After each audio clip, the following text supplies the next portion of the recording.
Hi hello வணக்கம் நண்பர்களே, இது உங்கள் டெப்ஸ் தமிழ். இன்னைக்கு நம்ம 2017 ரிலீஸ் ஆன டனல்ன்ற ஒரு கொரியன் டிடெக்டிவ் சீரியஸோட 7வது எபிசோட தான் பார்க்க போறோம். கோச்சிக்காதீங்க, போன வீடியோலயே நான் சொல்லியிருந்தேன் இனி வரப்போற வீடியோஸ்ல ரெண்டு எபிசோடா பார்த்து சீக்கிரம் அந்த சீரீஸை முடிச்சிருவோன்னு. பாத்தீங்கன்னா இந்த வீடியோ பண்ணும்போது அதுக்கான டைமிங் கிடைக்கல. ஸோ இதுல நம்ம ஒரு எபிசோட மட்டும் தான் பார்க்க போறோம். இதுக்கப்புறம் வரப்போற வீடியோஸ்ல மேக்ஸிமம் ரெண்டு எபிசோடா போட முயற்சி பண்ணிடுறேன், சரிங்களா? இதுக்கு முன்னால பண்ண 6 எபிசோட் வீடியோ லிங்கையும் கீழே டிஸ்கிரிப்ஷன்ல தனித்தனியா மேல காலில் ஒரே பிளேலிஸ்டா கொடுத்துருக்கேன். பார்க்காதவங்க அதை பார்த்துட்டு வந்து இதை பாருங்க. ஸோ போன எபிசோடோட ரீகேப், மற்றவங்களோட அடையாளத்தை திருடி அவங்க பேர்லயே காசு வாங்கி அந்த காசுல தின்னு கொழுத்து மற்றவங்க வாழ்க்கையை நாசம் பண்ண ஒரு பொண்ணு. இந்த ஐடென்டிட்டி தெஃப்ட் கேஸ ஹீரோ, கிம், ப்ரொஃபசர் 3 பேரும் சேர்ந்து பக்கா மசா சால்வ் பண்ணாங்கல்ல. வேடிக்கையான விஷயம் என்னன்னா, பாஸ்ட்ல இருந்து பிரசன்ட்டுக்கு டிராவல் பண்ணி வந்திருக்க ஹீரோ இங்க 2016ல இவர் பேர் கொண்ட டூப்ளிகேட்டோட பேரை அவரோட பேரை வச்சுக்கிட்டு அவன் வாழ்க்கையை தானங்க இவர் வாழ்ந்துட்டு இருக்காரு. டூப்ளிகேட்டை கண்டுபிடிச்சிட்டா எப்படியாவது நம்ம பாஸ்ட்டுக்கு போக ஒரு வழி கிடைக்கும்னு ஹீரோ நினைச்சாரு. கால கொடுமை. எபிசோட் முடியும் போது டூப்ளிகேட்டை யாரோ கொன்னு போட்டிருக்க மாதிரி காட்டினாங்க. கிம்மு செத்த டூப்ளிகேட்டோட பாடியையும் கண்டுபிடிச்சிட்டான். ஹீரோவுக்கு அவனுக்கும் ஒரே பேர் இருக்குன்றதை தெரிஞ்சுக்கிட்டு இதுல யார் ஒரிஜினல் யார் டூப்ளிகேட்னு அவன் ஷாக் ஆகும் போது எபிசோட முடிச்சாங்கல்ல. அதுக்கப்புறங்க ஹீரோ திருட்டுத்தனம் பாக்குறாருன்றத அவன் கண்டுபிடிச்சிட்டானா? அப்படியே கண்டுபிடிச்சிருந்தாலும் நான் பாஸ்ட்ல இருந்து தான் வந்திருக்கேன் அப்படின்னு ஹீரோ சொல்றத கிம்மால நம்ப முடியுதா? இதை தாண்டி பல எபிசோடா போலீஸ்க்கு டேக்கா கொடுத்து அட்டுழியம் பண்ணிட்டு இருக்க கில்லரை நெருங்க இந்த எபிசோட்லயாச்சும் ஏதாவது க்ளூ கிடைக்குதா இப்படின்ற பல சுவாரஸ்யமான விஷயத்தை தாங்க வாங்கலாம். முதல்ல பழா போன 7வது எபிசோடுக்குள்ள ஒரு என்ட்ரியை போட ஃபர்ஸ்ட் ஹீரோ 2016க்கு டைம் டிராவல் ஆகி வந்து பார்த்த ஆளே டூப்ளிகேட் தானே. யாருக்கோ பயந்து காரை வேகமா ஓடிட்டு வந்தவன் புனிஞ்சு கார் டேஷ்போர்ட்ல எதையோ தேடி இருக்காங்க. அப்பதான் எதிரில் இருக்க ஹீரோவை பார்க்காம இடிக்கிற மாதிரி ஆயிடுச்சு. இருந்தும் இடிக்கல. என்ன வயசாவது காரை இந்த திருப்புற நீ காரை விட்டு இறங்கடான்னு ஹீரோ மிரட்டிட்டு இருக்கும் போதே ஃபாலோவருக்கு பயந்து டூப்ளிகேட் பறந்துட்டானா? அப்பதாங்க ஒரு 2 செகண்ட் பிளாஷ்பேக் காட்டுறாங்க. இந்த சேசிங் நடக்கிறதுக்கு முன்னாலேயே ஃபாலோவருக்கும் டூப்ளிகேட்டுக்கும் சண்டை நடந்திருக்கு போல. ஃபாலோவர் டூப்ளிகேட்டோட முதுகுல ஒரு மயக்க ஊசி இறக்கிட்டான். சோ இப்ப காரை ஓட்டிட்டு போற டூப்ளிகேட்டுக்கோ கிருன்னு ஆகுதா? காரை ஓட்ட முடியாம ஒரு பள்ளத்துக்குள்ள காரை விட்டுறான். அப்பவும் அவனுக்கு எதுவும் ஆகல. உடம்புல வாங்கின சில்லறையோட காட்டுக்குள்ள பூந்து எப்படியாவது தப்பிச்சிடலான்னு எவ்வளவோ முயற்சி பண்றாங்க. எல்லாத்தையும் மீறி டூப்ளிகேட்டை பிடிச்ச ஃபாலோவர் இவனை ஃபாலோவர்னு சொல்றதா கில்லர்னு சொல்றதானே தெரியல. இப்போதைக்கு ஃபாலோவர்னே வச்சுப்போம். எப்படி நம்ம பார்த்துட்டு இருக்க கில்லர் அவன் விக்டிம்ஸ் எல்லாம் கழுத்துல துணியை போட்டு இறுக்கி கொன்னா கிட்டத்தட்ட அது கழுத்தை நெரிச்சு கொள்ற மாதிரி தானே. அப்படி ஃபாலோவர் டூப்ளிகேட்டோட கழுத்தை நெரிச்சே கொண்டு இருக்கான். அத காரிட பிரசன்ட்டுக்கு வர டூப்ளிகேட்டோட பாடி, அவன் போலீஸ் ஐடி, அவன் டிரைவிங் லைசன்ஸ், ஆக்சிடென்ட் ஆன அவன் காரு, இது எல்லாத்தையும் கண்டுபிடிச்ச கிம் என்ன இவன் பேரும் ஹீரோ பேரும் ஒன்னா இருக்கு. நியாயமா பார்த்தா இவன் தான் ஒரிஜினல் ஆள் போலியே. அப்ப எதுக்காக நம்ம கூட இருக்க ஹீரோ இவன் பேரை யூஸ் பண்ணிட்டு இருக்கான் அப்படின்னு கிம் யோசிச்சுட்டு இருக்கும் போதே டூப்ளிகேட்டோட காரும் சரி, அவனை ஃபாலோ பண்ணிட்டு வந்த ஃபாலோவரோட காரும் சரி, கடைசியா ஒரு ஏரியால இருக்க கேமராவுக்கு அப்புறம் வேற எந்த கேமராலையும் பதிவு ஆகல. அப்ப அந்த சரௌண்டிங்ல தானே எங்கேயோ டூப்ளிகேட் போயிருக்கணும். சோ அவன் காரோட போட்டோவை வச்சு அந்த ஏரியா முழுக்க ஹீரோவும் கிம்மும் விசாரிச்சோம். இவங்களுக்கு இன்னும் தெரியல டூப்ளிகேட்டோட காரை கண்டுபிடிச்சிட்டாங்க, அது காட்டுப்பகுதிக்குள்ள இருக்குன்னு. அதை சொல்ல வந்த போன் கால கிம் தானே அட்டன் பண்ணி பேசினா. சோ இது தெரியாமலே அதை அவங்க கண்டுபிடிக்கட்டுங்க, அப்புறம் பேசிக்கலாம் அப்படின்னு கிம் ஹீரோவுக்கு சமாதானம் சொல்லி வீட்டுக்கு கூட்டிட்டு போற வழியில 1986ல ஹீரோவும் ஹீரோவோட பொண்டாட்டியும் இவங்க வீட்டுக்கு பக்கத்துல இருக்க ஒரு சைனீஸ் ஹோட்டல்ல தான் மோமோஸ்லாம் அதிகமா வாங்கி சாப்பிடுவாங்க. சோ வலுக்கு கட்டாயமா கிம்ம காரணம் எடுத்த சொல்லி அவங்கிட்ட இருக்க காசை வழிபறியும் பண்ணிக்கிட்டு ஹோட்டலுக்கு போய் மோமோஸ் ஆகின ஹீரோ இவர் வெளுத்து கட்டுவார்னு பார்த்தா இவ வீட்டுக்கு கீழே ப்ரொஃபசர்னு ஒருத்தி இருக்கால அவளுக்காக வாங்கி எடுத்துட்டு போறாருங்க. ஆனா அவ அதை தொடவே மாட்டான்ட்டா. ஏமா இது சாதா மோமோஸ் இல்லமா, 30 வருஷ பழமையான ஹோட்டல்ல வாங்கினதுமா, நல்லா இருக்கும், டேஸ்ட் பண்ணி பாருன்னு ஹீரோ சொல்லியும் யோ நல்லா எட்டி பார்க்க முடியாத 8ஆம் அதிசயம் மாதிரி நெடுன்னு வளர்ந்து இருந்துகிட்டு வேணான்னா உடாயா ஏன் சாவடிக்கிற அப்படின்னு ப்ரொஃபசர் வேணவே வேணான்றா. அதானே நான் வாங்கி கொடுத்தா நீ வாங்குவியா? இதுவே உன் ஆள் கிம் வாங்கி கொடுத்திருந்தா இந்நேரம் அது இருக்க இடம் தெரிஞ்சிருக்காது. ஆக்சுவலா நீ அவனும் செம்ம செட்டுமா. நீ கிரைம் எல்லாம் அனலைஸ் பண்றவ, அவன் கிரிமினலை பிடிக்கிறவன், 2 பேரும் சேர்ந்தீங்க சோக்கா இருப்பீங்க, பேசாம நீ அவனே கல்யாணம் பண்ணிக்கோயேன் அப்படின்னு ஹீரோ அன்வான்ட் டாபிக் உள்ள போக இப்ப நீ கிளம்புறியால உன் மூஞ்சில சுடுதண்ணி பிடிச்சி ஊத்தவா கிளம்புன்னு ப்ரொஃபசர் ஹீரோவை துரத்திடுறா. சரிதான் போடி, உனக்கு பிடிக்கலாம் என்ன, என் பொண்டாட்டிக்கு இந்த மோமோஸ் எவ்வளவு பிடிக்கும் தெரியுமா அப்படின்னு பொண்டாட்டி ஞாபகத்தோட வீட்டுக்கு போனவரு போன எபிசோட்ல சின்ன ஹீரோவுக்கு ஸ்மார்ட் போன் ஒன்று வாங்கி கொடுத்துறாருல்ல. 86ல ஹீரோ வீட்டு போன் நம்பர் என்னவா இருந்துச்சோ இப்ப அந்த நம்பருக்கு போன் போட்டா கூட போவாது. இருந்தும் அந்த நம்பருக்கு போனை போட்டு தான் பொண்டாட்டி கிட்ட பேசுற மாதிரி பேசிட்டு இருக்காரு. அங்க 86ல பிரெக்னண்டா இருந்த ஹீரோவோட பொண்டாட்டியோ தான் குழந்தை கிட்ட பேசிட்டு இருக்கா. உன் அப்பா இருக்காருல்ல, எப்ப வெளியே போனாலும் ஏதாச்சும் ஒரு பப்ளிக் போன்ல இருந்து நம்ம வீட்டுக்கு போன் போடாம இருக்கவே மாட்டாரு தெரியுமா. வெளியே போனாலே அவர் முதல்ல தேடுறது பப்ளிக் போன் எங்க இருக்குன்னு தான் அப்படின்னு இவ சொல்றாளா.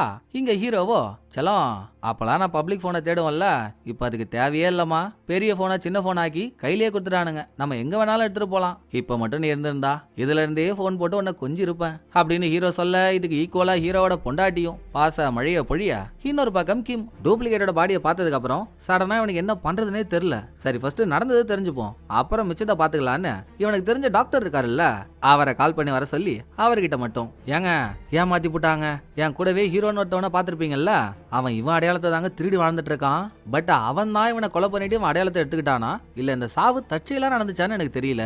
எனக்கு அந்த உண்மை தெரியற வரைக்கும் இப்போதைக்கு இந்த விஷயத்தை யார்கிட்டயும் சொல்ல வேணாம், எனக்காக ஒரு ஹெல்ப் பண்றீங்களா, யாருக்கும் தெரியாம இந்த பாடி அனலைஸ் பண்ணி சாவு எப்படி நடந்திருக்குன்னு பார்த்து சொல்லுங்களேன் அப்படின்னு கிம் ஒரு ரெக்வஸ்ட் வச்சதும், என்னப்பா இவ்வளவு ரிஸ்கான விஷயத்தை கேக்குற, கஷ்டம்தான், ஆனா நீ கேட்ட பண்ணாம இருக்க முடியுமா, நீ எது பண்ணாலும் அதுக்கு பின்னால ஒரு காரணம் இருக்கும், நான் நம்புறேன், பட் இப்போ இல்லைனாலும் அப்புறமாச்சும் எனக்கு அந்த காரணத்தை சொல்லணும், ஓகே அப்படின்னு டாக்டர் கிம் கேட்டதுக்கு ஒத்துக்கிறாரு.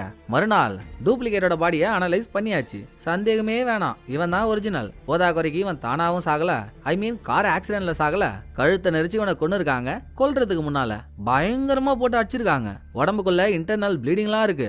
இத சொன்ன டாக்டர், ஏம்பா இங்க படுத்துருக்கவன் தான் ஒரிஜினல்னா, அப்போ உன் கூடவே ஒருத்தவன் டிராவல் பண்ணிட்டு இருக்கானே அவன் யாருப்பா, நாப்பா நடக்குதுங்கன்னு கேட்டதும், அது தெரியாம தானா டாக்டர் நானும் முடிச்சிட்டு இருக்கேன், பிடிக்கிறேன், எங்க போயிட போறான் கண்டு பிடிக்கிறேன் இருங்க அப்படின்னு உடனே கிம், எப்ப பாரு ஹீரோ இவன் கூட இவன் கார்லயே தானே போயிட்டு இருப்பாரு, அப்ப கார்ல ஹீரோவோட ஃபிங்கர் பிரிண்ட் இருக்கும்ல, அதை எடுத்து டேட்டா பேஸ்ல போட்டு செக் பண்ணா ஹீரோ யாருன்னு தெரிஞ்சிட போகுது இப்படின்ற எண்ணத்தோட அதுக்கு முயற்சி பண்றான். ஹீரோ 86ல இருந்து வந்தவர், அது நமக்கு, மத்தவங்களை பொறுத்த வரைக்கும் 86ல ஹீரோ காணாம போயிட்டாரு, சோ செத்துட்டாருன்னு நினைச்ச ஹீரோவோட ரெக்கார்ட்ஸே அழிச்சிருப்பாங்கல்ல, அப்ப ஃபிங்கர் பிரிண்ட்ன்ற ஒண்ணு டேட்டா பேஸ்ல இருக்காது தானே, சோ ஹீரோவோட ஃபிங்கர் பிரிண்ட் எந்த டேட்டா பேஸ்லயும் பதிவாகலன்னு வருது. இதுக்கப்புறம் ஹீரோ கிம் சின்ன 2 டீம்மேட்ஸ் எல்லாரும் ஸ்டேஷன்ல இருக்காங்க. டூப்ளிகேட்டோட காரை ஒரு கார் ஃபாலோ பண்ணிட்டு போச்சுல்ல, அதோட நம்பரை எடுத்துட்டாங்க, நம்பரை வச்சு காரோட ஓனர் யாருன்னு தெரிஞ்சுக்கலான்னு பார்த்தா அதுவுமே ஒரு அன்ரெஜிஸ்டர்டு நம்பர், ஃபேக்கான நம்பர், ஓனரை கண்டுபிடிக்க முடியலையா, நாங்களும் பார்த்துட்டு இருக்கோம், நீங்க 2 பேரும் ரகசியமா எதையோ விசாரிச்சுட்டு இருக்கீங்க, ஆனா எங்கள்கிட்ட சொல்ல மாட்டீங்க, நம்மலாம் ஒரே டீம் தானே, என்னன்னு சொல்லுங்க, சேர்ந்தே தேடுவோன்னு நாய் முகம் குட்டையை குழப்பினதும் இதான் சாக்குன்னு கிம்மும், அவன் சொல்றது கரெக்ட் தானே, அப்படி என்னத்தை தேடுறீங்க சொல்லுங்கன்னு அட்டனன்ஸை போடுறான், ஒண்ணு இல்லைன்னு சொல்லி சமாளிச்சிடுறாங்க. நம்பிடுவானா இவன், நல்லா முட்டு சந்தில மூட்டு வலி தையில வைக்கிற மாதிரி இருந்துகிட்டு எதையோ மறைக்கிறானுங்கடா அப்படின்னு கிஸ் பண்ணும் போதே ஹீரோ சின்ன 2 பேரும் ஸ்டேஷன் விட்டு வெளியே வந்துடுறாங்க. எந்த வகையிலையும் டூப்ளிகேட்டை கண்டுபிடிக்கவே முடியல. காணாம போன டூப்ளிகேட்டோட போன் கால் ரெக்கார்ட்ஸ் அவங்கள்ட்ட இருக்கு, அதுல யாரு டூப்ளிகேட்டுக்கு கடைசியா கால் பண்ணிருக்காங்களோ அங்க போய் அவங்கள்ட்ட கேட்ட ஏதாச்சும் தெரியும்னு கால் வந்த லொகேஷனுக்கு 2 பேரும் வண்டியை விட, அந்த பக்கம் ஸ்டேஷனுக்கு உள்ள இருந்த கிம் ஹீரோவோட டெஸ்கை போட்டு அலசுன்னு அலசுறான். ஹீரோ வாங்கின புது போனோட பாக்ஸ் டஸ்ட்பின்ல இருக்கவே, ரைட்டு எப்படியும் இவன் போன் வாங்கும்போது இவன் ஐடியா கொடுத்தானே வாங்கியிருப்பான், அதை வச்சு ஹீரோவை புடிச்சிடலான்டான்னா எங்க அதையும் சின்னதானே வாங்கி கொடுத்தாரு. இது தெரிஞ்சதும் கிம்முக்கு இன்னும் உறுத்தல், எதுக்காக சின்ன ஹீரோவுக்கு போன் வாங்கி தரணும், அட போன எபிசோட் ஆரம்பிக்கும் போதே சின்ன ஹீரோவை சாருன்னு சொல்லி எல்லாம் கூப்பிட்டாருல்ல, ஒரு ஸ்டேஷனோட சீஃப் அங்க வேலை செய்யற சாதாரண ஒரு போலீஸ சாருன்னு சொல்லி கூப்பிடுவாரா, இல்ல இல்ல இல்ல இடிக்குது புடிச்சே ஆகணும்னு அடுத்து கிம் சின்னாவோட டெஸ்கெல்லாம் நோண்ட ஆரம்பிச்சதும் அத பக்கத்திலே இருந்து பார்த்த நாய் மூக்க, டேய் எதுக்கு இப்ப நீ வளர்ந்த போன வாழக்கரோட தேடுற மாதிரி 2 பேரோட டெஸ்கையும் மாறி மாறி நோண்டிட்டு இருக்க, நான் உதவேணுமா உனக்கு அப்படின்னு இவன் மிரட்டலான்னு சீன் போடுறான். பட் கிம் இவனை மதிக்கவே இல்ல, ரொம்ப சின்சியரா தேடிட்டு இருக்கும் போது ஒரிஜினல் எந்த அட்ரஸ்ல தங்கியிருந்தானோ அங்கதானே இப்ப ஹீரோ தங்கியிருக்காரு, அட்ரஸ் எழுதப்பட்ட பேப்பர் டெஸ்க்ல இருந்து கிடைக்குதா, சோ கிம் ஹீரோ தங்கியிருக்க வீட்டுக்கு போறான். இன்னொரு பக்கம் டூப்ளிகேட்டுக்கு கடைசியா எந்த நம்பர்ல இருந்து போன் வந்துச்சோ ஹீரோவும் சின்னாவும் அங்க போனா அது ஒரு பப்ளிக் டெலிபோன் பூத்துங்க, ஹுவான்ன்ற ஒரு ஏரியால லொகேட் ஆயிருக்கு. மேட்ரு என்னன்னா டூப்ளிகேட்டோட போன் கடைசியா எங்க சுவிட்ச் ஆஃப் ஆச்சோ அதுவும் இதே ஏரியா தான், அது இல்லாம இதுதான் டூப்ளிகேட்டோட சொந்த ஊரும் கூட, ஸ்கூலுக்கு போற வரைக்கும் அவன் இந்த ஏரியால தான் வாழ்ந்திருக்கான். பப்ளிக் டெலிபோன் பூத்துல இருந்து டூப்ளிகேட்டுக்கு கால் பண்ணவங்க 52 செகண்ட் பேசியிருக்காங்க, வாழ்ந்த இடத்துல இருந்து அவனுக்கு கால் பண்ணிருக்காங்கன்றப்போ கால் பண்ணது அவனுக்கு தெரிஞ்சவங்க இல்ல சொந்தக்காரங்களா தானே இருக்கணும், இது ஒரு சின்ன ஏரியா, சோ இங்க விசாரிச்சா யார் கால் பண்ணான்னு தெரிஞ்சிடும்னு இவங்க அதை பண்றதுக்குள்ள கிம் ஹீரோவோட வீட்டுக்கு போறான். அங்க இருக்க டூப்ளிகேட்டோட திங்ஸ் எல்லாம் பார்த்துட்டு இவனுக்கு ஏற்கனவே தெரிஞ்ச விஷயத்த திரும்ப ஒரு தடவை கன்ஃபார்ம் பண்ணிக்கிறான், ஹீரோ டூப்ளிகேட்டோட அடையாளத்தை தான் யூஸ் பண்ணிட்டு இருக்காருன்றத. அது முடிய இங்க ஹீரோவும் சின்னாவும் அந்த ஏரியாவோட பெருசுங்கெல்லாம் சேர்ந்து ஒரு வட்டமேசை மாநாடு நடத்திட்டு இருக்குங்க. அவங்கள்ட்ட போயிட்டு உங்கள யாராச்சும் டூப்ளிகேட்டுக்கு கால் பண்ணீங்களான்னு கேட்கும்போது, நாங்க ஏன்பா அவனுக்கு பண்ண போறோம், இந்த ஏரியால ஒரு வயசான பாட்டி இருக்காங்க, டூப்ளிகேட் சின்ன வயசா இருக்கும் போதே அவங்க அம்மா அப்பா செத்ததுக்கு அப்புறம் இந்த பாட்டி தான் அவனை எடுத்து வளர்த்தாங்க, பட் கொடுமையை பாருப்பா, கொஞ்ச நாளைக்கு முன்னால அந்த பாட்டி செத்து போச்சு, பாட்டி சாவுக்கு கூட வரலாம, ஒருவேளை பாட்டி சாகிறதுக்கு முன்னால அவனுக்கு கால் பண்ணிச்சோ என்னவோ அப்படின்னு இவங்க சொன்னதும் பாட்டி செத்தது ஹார்ட் அட்டாக்ல. ஹீரோவும் கிம்மும் பாட்டியோட வீட்டுக்கு போய் தேடுறாங்க. இவங்களுக்கு தேடுற மாதிரி பெருசா எதுவும் கிடைக்கல. அதுல சின்னாவுக்கு ஒரு டவுட், ஏன் சார் ஒரு வேளை பாட்டி செத்ததை சொல்றதுக்கு தான் இங்க இருக்க யாராச்சும் பப்ளிக் போன்ல இருந்து அவனை கால் பண்ணிருப்பாங்களோ அப்படின்னு. அட ட்ரெண்ட் ஆன வண்டு அப்படி யாராச்சும் கால் பண்ணி சொல்லியிருந்தா வளர்த்தவங்க சாவுக்கு வராம இருந்திருப்பானா அவன்? வரலையே. சோ கால் பண்ணவங்க வேற என்னமோ சொல்லியிருக்காங்க. அதை பேசிக்கிட்டே ஹீரோவும் கிம்மும் நடந்து போறாங்களா. இங்க பாட்டி வீட்டுக்கு ஆப்போசிட்ல இருக்க குப்பைங்களுக்கு அடியில தாங்க சுவிட்ச் ஆஃப் ஆன டூப்ளிகேட்டோட போன் இருக்கு. சோ டூப்ளிகேட் இங்க வந்திருக்கான். பட் நம்ம ஆளுங்க போனை கவனிக்கலையா. அடுத்து டூப்ளிகேட்டுக்கு லாஸ்ட் காலுக்கு முன்னால கால் யார் பண்ணாங்களோ அவன் டூப்ளிகேட்டோட க்ளோஸ் ஃப்ரெண்டு. இப்போ கார் மெக்கானிக்கா இருக்கான். அவங்கிட்ட போய் என்கொயரி பண்றப்போ, ஆமாங்க அன்னைக்கு நான் அவனுக்கு கால் பண்ணேன், நானும் அவனும் சேர்ந்துதான் போலீஸ் வேலையில சேரலான்னு நினைச்சோம். எனக்கு ஆண்டவன் அந்த அளவுக்கு அறிவை கொடுக்கல பாருங்க, மெக்கானிக் ஆயிட்டேன். அவன் ஷார்ப்புங்க, ஒரே எக்ஸாம்ல பாஸ் ஆயிட்டான். நான் அவனுக்கு கால் பண்ணும்போது அடுத்த நாள் அவன் கிரைம் டிபார்ட்மெண்ட்டுக்கு டிரான்ஸ்ஃபர் ஆகி போற மாதிரி இருந்துச்சு. அதான் அவன் ஆசையும் கூட. ரொம்ப சந்தோஷமா சொன்னான், ஒரு வழியா நான் பேட்ரோல்ல இருந்து கிரைமுக்கு போறேன்டா, இனிமேலாச்சும் அந்த கேஸை நான் ப்ராப்பரா விசாரிப்பேன் அப்படின்ற மாதிரி சொன்னான். நான் என்ன கேஸ்ன்னு கேட்டா சொல்லல. இது கொஞ்ச நாளைக்கு முன்னால நடந்தது. சரி நண்பனுக்கு டிரான்ஸ்ஃபர் கிடைச்சிருச்சு, வாழ்த்துக்கள் சொல்லான்னு அன்னைக்கு நான் கால் பண்றப்போ கிரைம் டிபார்ட்மெண்ட்டுக்கு போகணும்னு ஆசைப்பட்டவன் ஏன்டா அங்க போற மாதிரி ஒரு வாய்ப்பு கிடைச்சதுன்னு ஃபீல் பண்ணி பேசினான். ஏதோ ஒரு பிரச்சனையில மாட்டிக்கிட்டான்ற மாதிரியும் சொன்னான். தெளிவா இதையும் சொல்லியேங்க அப்படின்னு க்ளோஸ் ஃப்ரெண்ட் அவனுக்கு தெரிஞ்சதெல்லாம் சொன்னதும் இவன் சொல்றதை வச்சு பார்த்தா டூப்ளிகேட் சாகிறதுக்கு முன்னால, அதாவது பேட்ரோல் டிபார்ட்மெண்ட்ல வேலை செய்யும் போது ஏதோ ஒரு கேஸ் இன்வெஸ்டிகேட் பண்ணிருக்கான். பட் பேட்ரோல் டிபார்ட்மெண்ட்ல இருக்கவங்க கேஸ் இன்வெஸ்டிகேட் பண்ணணும்ன்ற அவசியமும் இல்ல, தேவையும் இல்ல. இருந்தும் டூப்ளிகேட் அதை பண்ணி கிரைம் டிபார்ட்மெண்ட்டுக்கு போனா இன்னும் டீடைலா விசாரிக்கலான்னு வேற நினைச்சிட்டு இருந்திருக்கான். என்ன கேஸா இருக்கும்?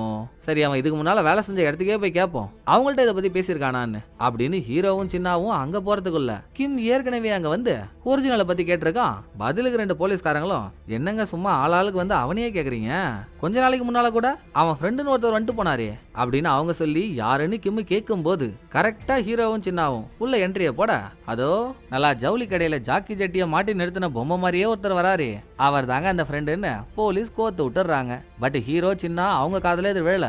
அவங்க கிம்ம பார்த்ததும் அதிர்ச்சி மேல அதிர்ச்சி, ஐயோ இவனா, இவன் டேஞ்சர் டைபாலிக்காச்சே, இவன் எங்கடா இங்க, தம்பி நீ என்னப்பா இங்க பண்ற அப்படின்னு இவங்க கேட்க, அதையே தான் நானும் கேக்குறேன், நீங்க இங்க என்ன பண்றீங்க அப்படின்னு பதிலுக்கு கிம்மும் கேட்க, என்னப்பா இது விளையாட்டு, உனக்கு தெரியாதா, இதுக்கு முன்னால நான் வேலை செஞ்ச ஸ்டேஷன் இதுதான், சும்மா நம்ம பாய்ஸை பார்த்துட்டு போலான்னு வந்தேன், கண்ணுங்களா என்ன சௌக்கியமா இருங்க, அண்ணன் ஒரு மேட்டரை பேசி பைசல் பண்ணிட்டு வந்துடுறேன் அப்படின்னு அகாஜுகா காட்டி ஹீரோ கிம்ம கூட்டிட்டு வெளியே வந்துடுறாரு.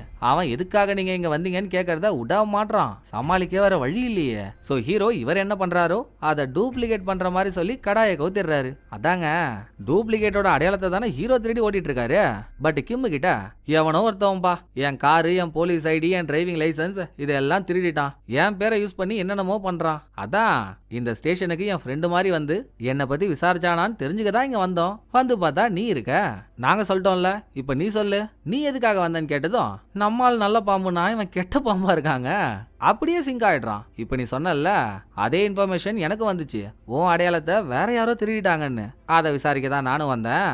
இனிமேல் நீ ஏன் சின்னாவோட சேர்ந்து கஷ்டப்பட்டு இருக்க, அவர் ஸ்டேஷனோட சீஃப், அவருக்கு நிறைய வேலை இருக்கும், நாளையில இருந்து நீ நானும் சேர்ந்து தான் யாரவன்னு தேடுறோம், ஓகே தானே அப்படின்னு கட் அண்ட் ரைட்டா சொன்ன கிம்முக்கோ, நிஜமா சொல்லணும்னா டூப்ளிகேட் செத்துட்டான்ல, ஆனா ஹீரோவும் சரி சின்னாவும் சரி அவன் செத்துட்டான்றது தெரியாத மாதிரியே தானே பேசிட்டு இருக்காங்க, செத்த அவனை தானே தேடிட்டும் இருக்காங்க, ஹீரோ தான் அவனை கொண்டு இருப்பான்னு நினைச்சா இவனே அவனை காணோன்னு தேடிட்டு இருக்கான். ஹீரோ இன்னொருத்தவன் அடையாளத்தை யூஸ் பண்றான்னு சின்னாவுக்கு தெரிஞ்சிருக்கு.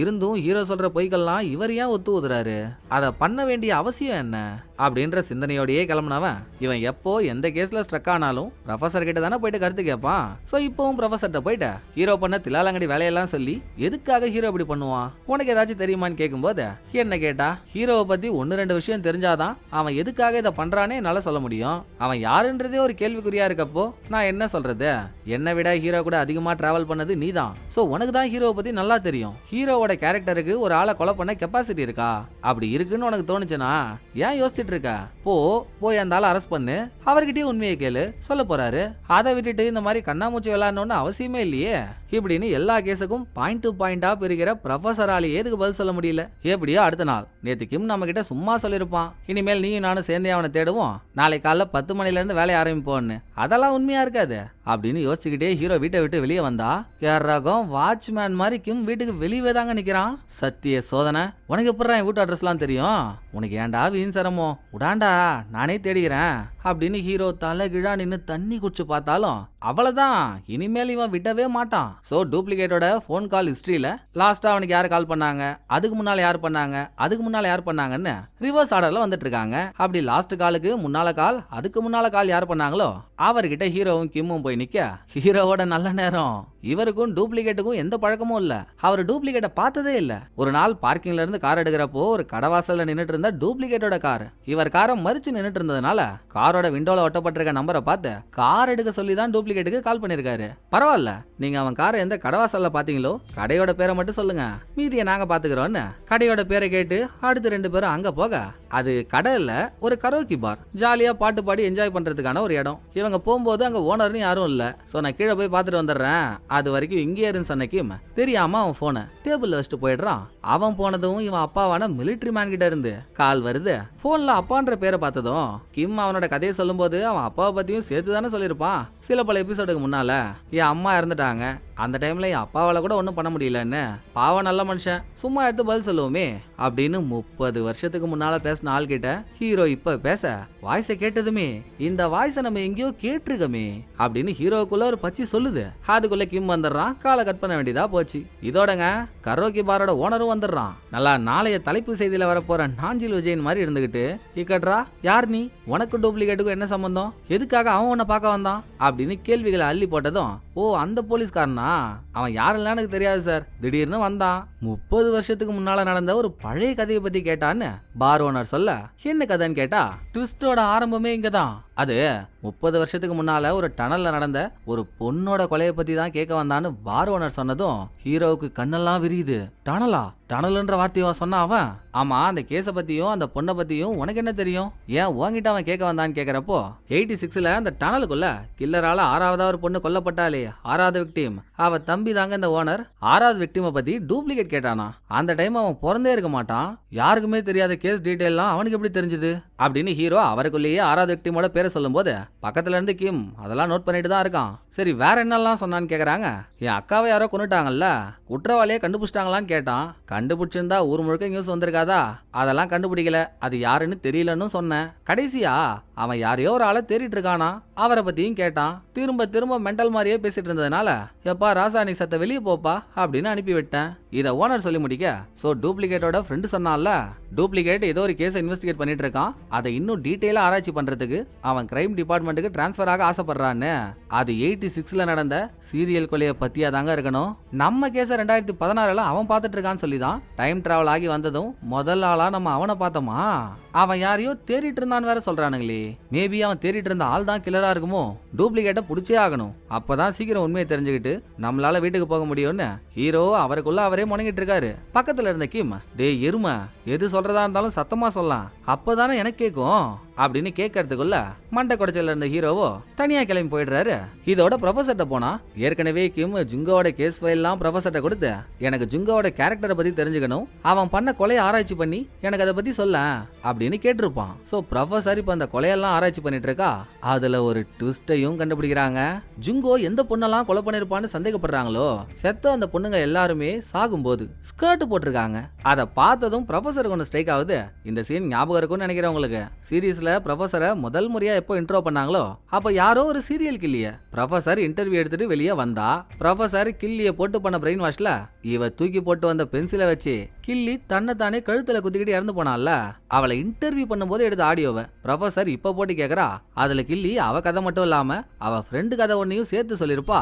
எனக்கு ஹாவ் யாங்ன்ற ஒரு ஏரியால ஃப்ரெண்டு ஒருத்தி இருந்தா 30 வருஷத்துக்கு முன்னால. நான் வேலை பார்த்தது வேற இடம், அவ வேலை பார்த்தது வேற இடம். சோ நான் வேலை செய்யற இடத்துல ஓனர் கிளம்பி போனதுக்கு அப்புறம் டெய்லி அவகிட்ட போன்ல பேசிட்டு இருப்பேன். ஒரு நாள் அவ என்கிட்ட சொன்னான், எப்பவுமே பேண்ட் போடுற அவ திடீர்னு ஸ்கர்ட் போட்டதும் எவனோ என் ஃப்ரெண்டு கிட்ட வழின்னு வழிஞ்சானா. அதுக்கப்புறம் என்ன ஆச்சு தெரியுமா, அவ என்கிட்ட இதை சொன்ன அடுத்த சில நாள்லயே அவ கழுத்துல துணியை போட்டு இறுக்கி யாரோ கொன்னுட்டாங்க. சாகும் போதும் அவ ஸ்கர்ட் தான் போட்டிருந்திருக்கா அப்படின்னு கில்லி அப்ப சொன்னது இப்ப ப்ரொஃபசருக்கு தெரிய வந்ததும், ஆவியாங்கன்ற ஏரியால தான் ஹீரோவும் போலீஸா இருந்தாரு, இப்பவும் இருக்காரு. 30 வருஷத்துக்கு முன்னால அதே ஏரியால தான் தொடர் கொலைகளும் நடந்துச்சு. ட்விஸ்ட் என்னன்னா, ஜுங்கோ இருக்கான்ல, 10 வருஷத்துக்கு முன்னாலதான் அவன் அவனோட முதல் கொலையை பண்ணான்னு கேஸ் ஃபைல்ல இருக்கு. இவன் முதல் கொலையை எந்த ஏரியால பண்ணிருக்கான்னு பார்த்தா அதுவும் ஹாவியாங் தாங்க. ஜுங்கோட விக்டிம்ஸ் எல்லாரும் சாகும்போது ஸ்கர்ட் போட்டிருந்திருக்காங்க. பட் இதே பேட்டர்ன்ல 30 வருஷத்துக்கு முன்னால தான் ஃப்ரெண்டு கொல்லப்பட்டதா கில்லி சொல்றாளே. அப்ப எல்லாரும் நினைக்கிற மாதிரி 10 வருஷத்துக்கு முன்னால இல்லாம 30 வருஷத்துக்கு முன்னால இருந்தே ஜுங்கோ கொலை பண்ணிட்டு இருக்கானோ அப்படின்னு ப்ரொஃபசர் சந்தேகப்பட, இந்த பக்கம் கிம் ஓனர்ட்ட விசாரிச்சுட்டு தனியா கார்ல வந்துட்டு இருக்கும்போது 30 வருஷத்துக்கு முன்னால ஓனரோட அக்கா செத்ததா அவன் சொல்றான். அதே டைம்ல தான் என் அம்மாவும் செத்தாங்க. நம்ம சில வருஷத்துக்கு முன்னால ஜுங்கோவை என்கொயரி பண்ணும்போது ரெக்கார்ட்ல இருக்கிறது மட்டும் இல்ல, ரெக்கார்ட்ல இல்லாத பல கொலைகளையும் நான் பண்ணிருக்கேன். சொன்னா இன்ட்ரெஸ்டிங்கா இருக்கும், கேக்குறியா அப்படின்னு நம்மகிட்டயே சொன்னான். நம்ம அம்மாவோட கொலையை பத்தின கேஸ் ஃபைலும் இல்ல, ஜுங்கோ அதை பத்தி தான் சொல்லிருப்பானோ. ஆனா 30 வருஷத்துக்கு முன்னால நடந்த கதை ஹீரோவுக்கு தெரியற மாதிரி இருக்கே, அவனுக்கு மட்டும் எப்படி தெரியும் இப்படின்னு பல கேள்விகளோட ஸ்டேஷன் வந்துட்டு இருக்கான். அதுக்குள்ள ஸ்டேஷன் போன ஹீரோ சின்ன எங்கன்னு தேடுறாரு, சின்னாவை காணோம். அப்ப அங்க வந்த ஒரு போலீஸ், சார் நேத்தே நான் ஸ்டேஷனை கால் பண்ணி டூப்ளிகேட்டோட கார் கட்சிச்சுன்னு சொல்லியிருந்தேன், பாத்தீங்களா இல்லையா அப்படின்னு கிம்முக்கு மட்டுமே தெரிஞ்ச உண்மையை போட்டு வச்சதும் ஹீரோ அங்க கிளம்பி போறாரு. ஸ்டேஷன் வாசல் வந்து அதை பார்த்த கிம்மும் ஹீரோவுக்கு பின்னாலேயே போறான். ஹீரோ பள்ளத்துக்குள்ள ஆக்சிடென்ட் ஆன டூப்ளிகேட்டோட காரை பார்த்துட்டு இருக்காரு. ஸ்பாட்டுக்கு போன கிம் டூப்ளிகேட்டை கொன்ன குத்தத்துக்காக உன்னை அரெஸ்ட் பண்றேன்னு கையில ஹேண்ட்கஃபை போட, தன்னை அரெஸ்ட் பண்றாங்கன்றத பத்தி கூட ஹீரோவுக்கு கவலை இல்ல. யாரை பிடிச்சா வீட்டுக்கு போயிடலாம் நினைச்சாரோ அவனே செத்துட்டானதும், டேய் சீரியஸாவ சொல்ற, உண்மையாவே அவன் செத்துட்டானா, எப்படிரா அப்படின்னு உறைஞ்சு போய் கேட்டா, நல்லா சேவிங் பண்ண செத்த பாம்பு மாதிரி இருந்துகிட்டு என்கிட்டயும் ஆக்டிங்க போடாதரா, நீ தானே அவனை கொண்டு அவன் அடையாளத்துல வாழ்ந்துட்டு இருக்க, எனக்கு எல்லாம் தெரியும், வா போலான்னு கிம் விடாப்புடியா இருக்க. டேய் நான் அவனை தேடினதை நீயே கண்ணால பார்த்தல்ல, நானே அவனை கொலை பண்ணிட்டு நானே ஏன்டா அவனை தேட போறேன், நான் அவனை கொல்லலடா அப்படின்னு ஹீரோ சொல்ல சொல்ல கிம்முக்கு வர கேள்வி ஒன்னே ஒண்ணுதாங்க, சரி நீ அவனை கொல்லல, அவன் அடையாளத்துல வாழ்ந்துட்டு இருக்க, பட் உன்னை பத்தின எதையுமே என்னால கண்டுபிடிக்க முடியலையே, யார்தான் நீ அதை சொல்லு விட்டுறேன்னு கேட்டதும், இதை நான் சொன்னாலும் நீ நம்ப மாட்டடா, இவ்வளவு ஆனதுக்கு அப்புறம் சொல்லாம இருக்க முடியாது, சொல்லிடுறேன். நான் 30 வருஷத்துக்கு முன்னால பாஸ்ட்ல இருந்து இங்க டைம் டிராவல் ஆகி வந்திருக்கேன்னு சொன்னா நீ என்ன நம்புவியா? மூஞ்ச பார்த்தாலே தான் தெரியுதே நீ என்ன நம்பலன்னு. இதை சொன்னா நீ நம்ப மாட்டேன்னு தான் இவ்வளோ நாள் இதை நான் உங்ககிட்ட சொல்லாமலே இருந்தேன். ஆனா அதான் உண்மை, நான் டைம் டிராவல் ஆகி வந்தேன்னு ஹீரோ சொல்லியும் கிம் நம்பல. ஹீரோவை அரெஸ்ட் பண்ணி கூட்டிட்டு போறான். அந்த பக்கம் ப்ரொஃபசர் 30 வருஷத்துக்கு முன்னால கில்லியோட ஃப்ரெண்டு கொல்லப்பட்டால, வேற யாரும் இல்ல, ஹீரோவோட தங்கச்சி மாதிரி ஒருத்தி காபி ஷாப்ல வேலை செஞ்சாலே 3வது விக்டிம் அவதான். அவ கேஸ் ஃபைல நான் பார்க்கணும் மேடம், கொஞ்சம் ரெடி பண்ணி கொடுங்க மேடம்னு டீன் கிட்ட கேட்டிருப்பா. ஆனா அந்த கேஸ் ஃபைல்ஸ் எல்லாம் தான் நெருப்புல அழிஞ்சு போச்சு. சோ நானும் யார்கிட்டயே கேட்டோமா, நீ சொல்ற தேர்ட் விக்டிம்னு பேர் கொண்ட பொண்ணோட கேஸ் ஃபைல் எதுவுமே இல்லையா, ஆமா எதுக்காக அதை கேக்குறேன்னு டீன் கேட்க, ப்ரொஃபசர் இவ கண்டுபிடிச்சதெல்லாம் சொல்றா. மறுபடியும் ஹீரோ கிம் கிட்ட வந்தா திரும்ப திரும்ப ஹீரோ சொன்னதையே சொல்றாரு. மறுபடியும் கிம் ஹீரோ சொல்றத நம்பவே மாட்டான். நீ எல்லாம் ஒரு பார்ட்னராடா, இதுவே நீ இடத்துல இருந்து நான் உன் இடத்துல இருந்து இந்த கதையெல்லாம் நீ என்கிட்ட சொல்லியிருந்தான்னு வையன், சத்தியமா நான் உன்னை நம்பியிருப்பேன்டா, நம்புடா. உன்னை நம்ப வைக்க ஒரு வழி தாண்டா இருக்கு. நம்ம சீஃப் இருக்காருல்ல சின்னா, நான் 30 வருஷத்துக்கு முன்னால சீனியரா இருக்கும்போது அவன் என் ஜூனியர், வா அவங்கிட்டே போய் நியாயம் கேட்போன்னு கிம் இன்னும் ஹீரோவோட கையில இருந்து ஹேண்ட்கஃபா கழட்டல. அப்படியே ஹீரோவை ஸ்டேஷன் கூட்டிட்டு வரான். ஸ்டேஷனே பதறுது, என்னடா ஒரு போலீஸே இன்னொரு போலீஸோட கையில ஹேண்ட்கஃப் மாட்டி கூட்டிட்டு வரான்னு. சீஃபும் பதறாரு, இருந்து உண்மை யாருக்கும் தெரியக்கூடாதுல்ல. சோ மீதி பேரெல்லாம் வெளியே அனுப்பிட்டு அந்த டைம்ல ஹீரோ சின்னா கூட வேலை செஞ்ச மீதி ஆளுங்க இவங்க எல்லாம் சேர்ந்து எடுத்த போட்டோ ஒன்று சின்ன கிட்ட இருக்கும். அதுல இருக்க ஹீரோவோட முகத்தை காட்டினதும் கிம் ஆடி போயிடுறான், எப்படிரா இது சாத்தியம்னு. அப்பவும் நம்பலையா, எந்த சாமி அனுப்பி விட்டுச்சோங்க, திடீர்னு கிம்மோட அப்பாவான மிலிட்டரி மேனே கபார்னூர் என்ட்ரியை போட, முதல் பொண்டாட்டியான 4th விக்டிம் செத்ததுக்கு அப்புறம் இவர் 2வது ஒரு லேடியை கல்யாணம் பண்ணிக்கிட்டாரு. இப்ப அவங்களுக்கு உடம்பு சரியில்லை, ஹாஸ்பிட்டல்ல சேர்த்திருக்காங்க. அதை சொல்ல கிம்முக்கு எத்தனையோ தடவை போன் பண்ணி எடுக்கலன்னு தான் ஸ்டேஷன் வந்திருக்காரு. வந்தவர் ஹீரோவை பார்த்ததும், சார் நீங்க ஹீரோ இல்ல, 30 வருஷத்துக்கு முன்னால என்ன ஞாபகம் இல்ல, நான் தான் சார் மிலிட்டரி மேன் அவர் சொல்லவே, நீங்க மிலிட்டரி மேன் கிம்மு உங்க பையனா, அப்போ நான் சுட்டி குழந்தையா பார்த்தவன் தான் இப்ப கெட்டி பையனா வளர்ந்து நிக்கிறானா அப்படின்னு ஹீரோ கிம்ம மெர்சலா பார்க்க, கிம்முக்கும் அதே ஃபீலிங்ஸ் தானே இருக்கும். அப்பாவுக்கு எப்படிரா அவனை தெரியும், அப்பாவை பார்த்ததும் செத்த நம்ம அம்மாவோட பேரெல்லாம் ஹீரோ சொல்றானே அப்படின்னு. சோ 2 பேரும் ஷாக்ல மாறி மாறி பார்த்துட்டு இருக்கும் போதே எபிசோடு முடியுதுங்க. இதுக்கப்புறம் இந்த 2 துருவங்களும் சேர்ந்து எப்படியெல்லாம் கில்லரை தேடி வேட்டையாட போறாங்கன்ற சூடு பிடிக்கிற கதைக்களத்தை தாங்க இனிமேல் வரப்போற எபிசோட்ல பார்க்க போறோம். எனக்கு தெரிஞ்சு அடுத்து வரப்போற எபிசோட்ஸ் தான் வெறியா இருக்கும்னு நினைக்கிறேன், மிஸ் பண்ணாம பாத்துருங்க. சோ இந்த எபிசோடு உங்களுக்கு பிடிச்சிருக்கோன்னு நம்புறேன். அடுத்த ஒரு நல்ல எபிசோட்ல வந்து நான் உங்களை மீட் பண்றேன். இந்த வீடியோ உங்களுக்கு பிடிச்சிருந்தா லைக் பண்ணிடுங்க, எப்படி பண்ணிருக்கேன்றத மறக்காம கமெண்ட்ல சொல்லிடுங்க. தேங்க்யூ, டடா பாய்.